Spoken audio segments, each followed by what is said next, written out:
The morning sun had barely risen when Ms. Sarah entered Crescent Valley High, her steps steady despite the noisy corridors. She had taught here for 8 years, but something felt different these days. A new student, Ali, had been coming to school with faint bruises he tried to hide behind forced smiles. And then there was Bilal, the school bully, whose sudden aggression had begun to feel less like mischief and more like fear turned outward. Whenever someone mentioned his father, Bilal's face tightened, and his eyes flickered with something darker than anger, something like dread. Lately, Bilal had been starting fights without reason and avoiding teachers' questions. The school counselor mentioned that Bilal's father had recently returned after years away, and since then, the boy's personality had changed completely. He flinched at loud noises and seemed constantly on edge. Sarah couldn't ignore the feeling that something dangerous was happening inside Bilal's home. When she asked him privately if everything was okay, he just swallowed hard and muttered that he didn't want trouble. His words weren't convincing. His trembling hands told a different story. One afternoon, chaos broke out in the hallway. Students ran toward the lockers, shouting for help. Sarah pushed through the crowd to find Bilal pinning Ali violently against the metal door, screaming threats. Ali wasn't fighting back, he simply looked terrified. Sarah separated them firmly and took both to the principal's office. The moment Bilal sat down, he grew silent, eyes fixed on the door as if expecting someone to walk in. When asked why he attacked Ali, he refused to speak. But Ali whispered that Bilal had warned him never to look at his father again. That night, unable to shake the uneasiness, Sarah accessed the school's security footage.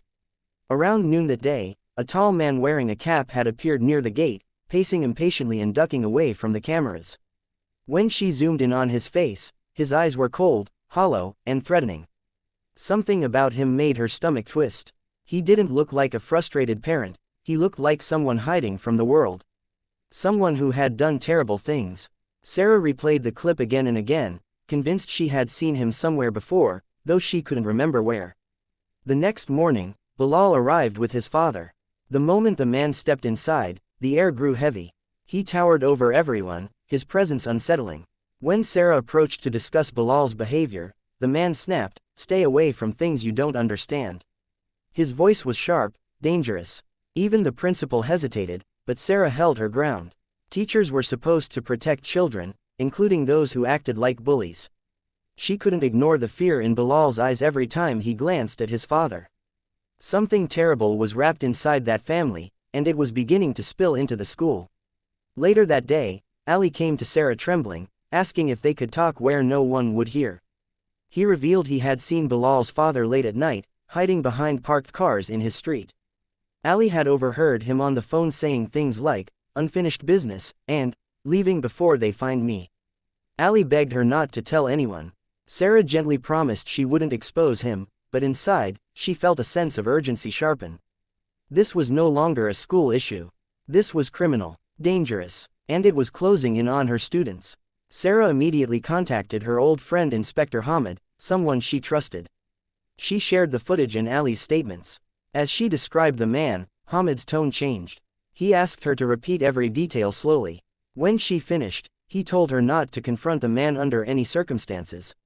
His voice carried a seriousness she had rarely heard from him. "I think I know who he is," Hamid said. "If I'm right, he's extremely dangerous and wanted in multiple cases." He promised to send a discreet team to verify the identity but warned her not to alert anyone. The next day, Bilal was missing from school, which deepened Sarah's worry. After classes ended, she walked toward the staff parking lot and froze. Bilal's father was standing near the back gate, partially hidden behind a wall, watching students leave. His eyes scanned each passing face like he was hunting someone. When he noticed Sarah watching him, he smirked, as if amused by her fear. Sarah forced herself to approach, pretending she needed to discuss Bilal's absence. His expression hardened. "I told you to keep your nose out of my business," he growled. But she kept him talking to buy time. He stepped closer, lowering his voice to a chilling whisper. "You teachers think you can control everything. You can't control me." The menace in his tone was unmistakable. Sarah calmly asked about Bilal's safety, pretending she didn't feel the tremor building in her chest. For a brief moment, the man's mask cracked. "We won't be here long," he muttered.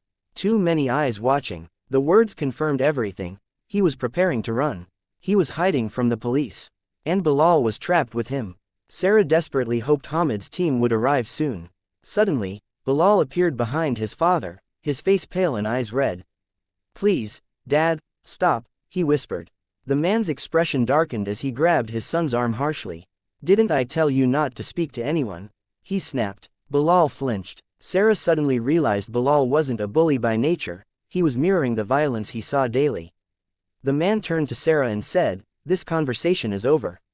He began dragging Bilal toward a parked car.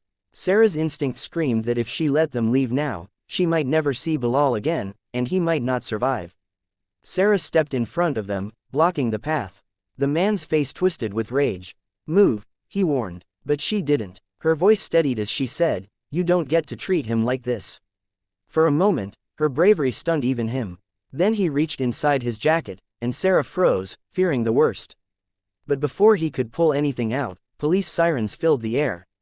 Hamid's team swarmed the gate, weapons drawn.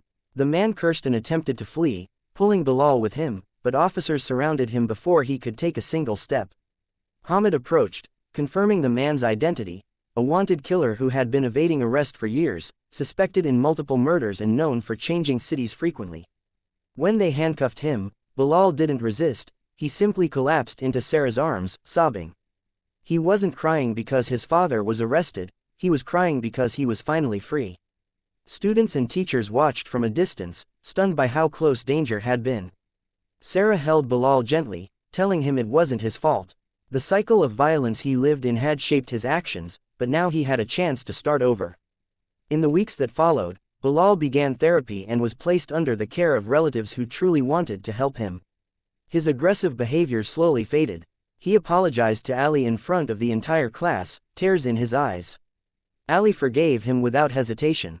For the first time, Bilal looked like a normal teenager, relieved, hopeful, and free from fear. Sarah visited him often, making sure he knew he wasn't alone anymore. She had always believed teaching was about shaping futures.